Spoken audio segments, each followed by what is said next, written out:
Hey my beautiful tea leaves, and welcome back to my channel. Today I have for you your Beltane reading, and it is going to be provided to you via Pick-a-Pile, or sometimes known as Pick-a-Card. But in this case, we have a pile of cards that is going to be the components of your reading. You will be selecting your pile based on the crystal that resonates with you, such as the Aqua calcite, the clear quartz, or the Smokey quartz. Take a brief period to sit and connect with one of the three crystals energetically. See which one resonates best with you in order to select your pile. As you do that, I'm going to go ahead and give you a little bit more background on the Gaelic festival known as Beltane. Also known as May Day, Beltane is typically celebrated on May 1st, and it symbolizes the transitional period between the spring equinox Ostara and the summer solstice Litha. Beltane is a Gaelic word that means fire of the bell. Bell would be referencing the Celtic sun god Belenus. Fire is a main representative facet of Beltane and a component in the celebrational festivities.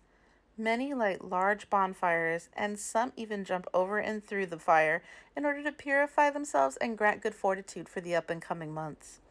Maypoles, the fiery color yellow, flowers, and festive drinks like caudle and breads like bannock are consumed during this celebration. This time represents when the earth is at her peak of energy and everything comes into full bloom with nature's warmth and fortitude. So now let's go ahead and get started with your readings. If you resonated with the beautifully blue aqua calcite, then pile 1, this is your reading. In this reading, we're going to be utilizing a oracle card drawn from the Seasons of the Witch Beltane Oracle, along with some companion cards to help clarify and direct the originating oracle card. For you, pile 1, you've drawn the Wildcat card. Be still and tune in, for there is something afoot lurking alongside you. The Wildcat card is a very profound card and requires us and directs us to using our inner intuition at this time. Not everything requires our logic, but rather so inner guidance. This is definitely a card that is asking of you to call upon your inner workings, your inner knowledge. Like the Wildcat, this is almost a very primal instinct-based card. This card calls upon you to invert your eyes and ears. Now, keep in mind the guidance that you're receiving is an absence of logic and reason, and you may not understand the feelings you have at first. But your soul knows and will continue to guide you to where you cannot see with your physical eyes. Now is not the time for action. This will come later. For now, be still, meditate, visualize, and spend time with yourself, preferably in nature. Pulling vision means it is time to start relying on your own knowledge and advice. Seek others for counsel, but strain through the words of others through your own intuition. Feel it, try it on, and see if it truly aligns with your soul. Vision guides you to go with the flow. Much like a sudden vision, you must allow your inner being to show where it needs to go. Dreams, daydreams, fantasies hold significant meanings during this time, and that is what this card is truly representing and guiding you with. The cards I've drawn to help clarify this card is the Five of Pentacles, the Nine of Cups, which, by the way, is an amazing card. It's one that I'm always happy to draw in any reading. As you see, he's sitting contently there with all of his 9 cups in total fulfillment. The last card that I drew for this pile was the Knight of Pentacles in the reverse. So in this reading, I'm noticing that we have a lot of earth energy as well as some water energy on board right here. So there is definitely something happening in your physical, tangible world. The Five of Pentacles suggests impoverish in some element. What I may suggest is that this could have to do with somebody who is feeling strained from a relationship in their physical world, or they're going through a very difficult cycle. This can also be internal, as the Wildcat card suggests, the inner workings at this time. So the areas that you were struggling with internally, this card might be representing that this is a time for you to be okay with the reclusion that you're experiencing because the lessons are going to come. The Nine of Cups is a very fulfilling card. It's a number 9, so it's one step away from absolution and completion. So, with the Nine of Cups, he is very satisfied and satiated. So, the lessons that you're going to be learning at this time are going to be fulfilling you mind, body, and spirit, which is amazing. However, with that Knight of Pentacles in the reverse, do not bear false promises at this time to anyone or anything. Do not get caught up so much in your ego that you literally trip over your own footing.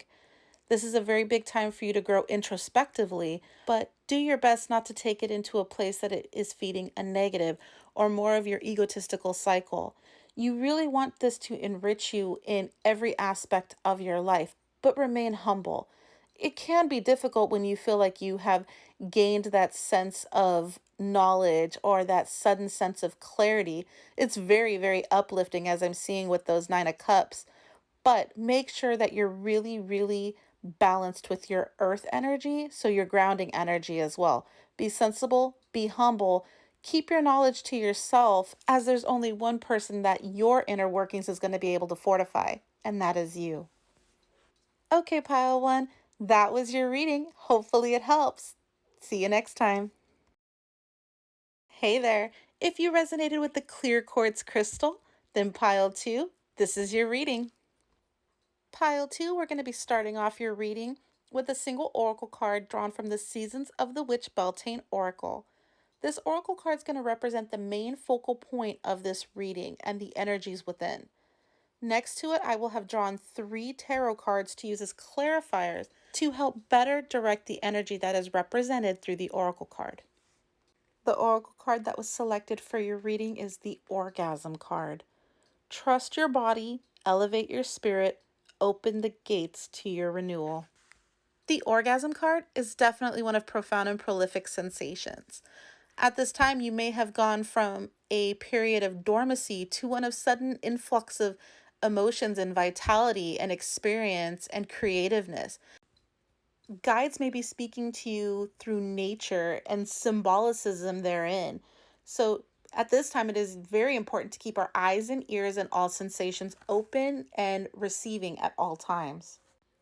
At this time, nothing is an illusion. Everything is simply an illumination. So don't take anything for granted. If you're starting to see common numbers or things that you can't just quite brush off your shoulder, write them down, utilize them, look them up, look up the symbology, the numerology of something. Everything at this time is going to have a hidden message. You're like a magnet for spiritual guidance at this time. And it's mostly because your vibrational levels are so high right now. Kind of like an orgasm. We kind of have a heightened sense of positivity and vibrations at that time that we reach the peak of our intimacy. And this is kind of what this card's representing to you at this time. And always, with every energy fluctuation, what you send out, the universe has no other choice than to reflect it back to you. So if you're running around in orgasm mode where you're at that peak performance, guess what? The universe is going to be sending you peak performance back. So you're at your height of creativity, you're at your height of spiritual magnification. This is a great time for you. And as stated before, I have drawn 3 tarot cards to help clarify and help guide you in direction with that spiritual message from the orgasm card. The first card that I drew was the Four of Cups in reverse. Now, let's not be put off by the fact that it is a reversed. It still has a very strong, significant message. The next card drawn was the High Priestess card, and she definitely represents divine feminine energy, heightened intuition, and just this very understanding of the whys and hows of everything that she faces. This is an extremely profound reading with very, very detailed information.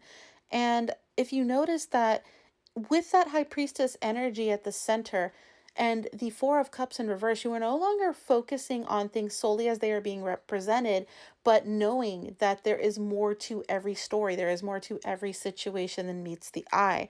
And you're secure with that. And in conjunction with the orgasm card in its essence, what I am seeing here is that you are now experiencing a heightened sense of intuition, And it may have just come out of nowhere. It may have been a slow build with an outstanding burst, but now you are truly understanding the messages that are coming forward to you and their placements in your world. And with that Wheel of Fortune card concluding the reading, what I'm getting from this is all your uphill battles and work is now finally going to reach that leveling plateau that provides you with the comfort of knowing that everything that led you to this point had its purpose, and everything that led you to this point, the peaks and the valleys, are what are going to be developing you and ascending you into your higher purpose. This is a beautiful reading, pile two, and I'm so glad to be able to provide it to you. Thanks for watching, and I'll see you next time. Hey, hey, my beautiful tea leaves. I see you resonated with the Smoky Quartz crystal. So, pile three, this is your reading. So we will be starting off our reading with a oracle card from the Season of the Witch Beltane Oracle, which will be the representation of the main focal energy of this reading. In addition, I have drawn 3 tarot cards to help us kind of discern the energy of this card, clarify some stuff, and perhaps better align the energies for you. The oracle card drawn for this reading is the fertilizing card, representing mastery. Food is not the only thing that nourishes you. Be mindful of what you feed your soul. When the fertilizing card appears in your reading, it shows that you are mastering your craft through diligence and consistency. You are a hard worker and have invested in your goal with single-minded focus. However, it's time to expand your efforts. As a plant grows, so does its need for fertilizer. In senescence, the fertilizing card definitely represents growth, but also making sure that you are nourished in your growth in tandem. You are well on your way to becoming expertise in whatever field that is flourishing you right now. But at the same time, making sure your investments towards yourself and in other things are well founded, as well as well nourished. So the direction that should be given is to make sure that when you're seeking advancement, when you're seeking that ascension, that the things that you are going to achieve that are what are actually going to be feeding you. And as stated before, I have drawn 3 tarot cards to act as clarifiers for this reading. The first card I drew was the Empress card. The second card, King of Swords, and the third card, the Queen of Swords. The Empress card is a strong motherly aspect. And let this not serve as a deviant from the energy in and of itself. Just because there is a female aspect on the card does not mean that this card does not qualify for males, as there are no real genders within the tarot. It is mostly the energy of that gender. So this could easily represent a man who is very, very developed in his parental energy, as the female on the front of the card is that of a mother. She is pregnant and she is very much in that nurturing component of her aspect. So if you are male, this could easily represent you being impregnated with a situation, impregnated with a thought, something that you are nourishing from within. And I absolutely love when I see the representation of both the King and Queen of Swords in a reading. This is an amazing power couple and one of my favorites within the tarot, and I absolutely love when they come out in conjunction together. The King and Queen are both that of a very mature and very profound energy. See, they know what it takes to fight in a battle. They know what it takes to overcome things. The King and Queen of Swords are both somebody who people would come to seek knowledge because they have such an advanced wisdom. Because, like I said, they've gone to battle, they've seen the other side, they know how to reach an outcome. Now, they have a sharp tongue, but it's more so that energy of they will tell you what you need to know versus what you want to know. There's no sugarcoating with this couple. And I find this to be outstanding since with the fertilizing card, you were told to seek that advancement and to really, really strain through knowledge and information that's being provided to you to making sure that that is the knowledge that's actually going to feed you. In conclusion, this is an amazing reading. You are going to be nurturing and impregnating yourself with so much more information and advancement towards your future and your goals. Yes, you're going to be finding that information in people that are older and wiser than you, if not by age, at least in maturity. These people are going to provide you with the information that you absolutely need, not necessarily the information you always want. You're going to have to earn this, but you are going to go to amazing sources in order to get it. pile 3, you've got some amazing things to look forward to, and I can't believe how amazing this reading was. Thank you so much for letting me provide it to you. And as always, I'll see you next time. And I just want to give a huge shout out to the Golden Art Nouveau Mini Tarot for helping me through this reading. Thanks for watching.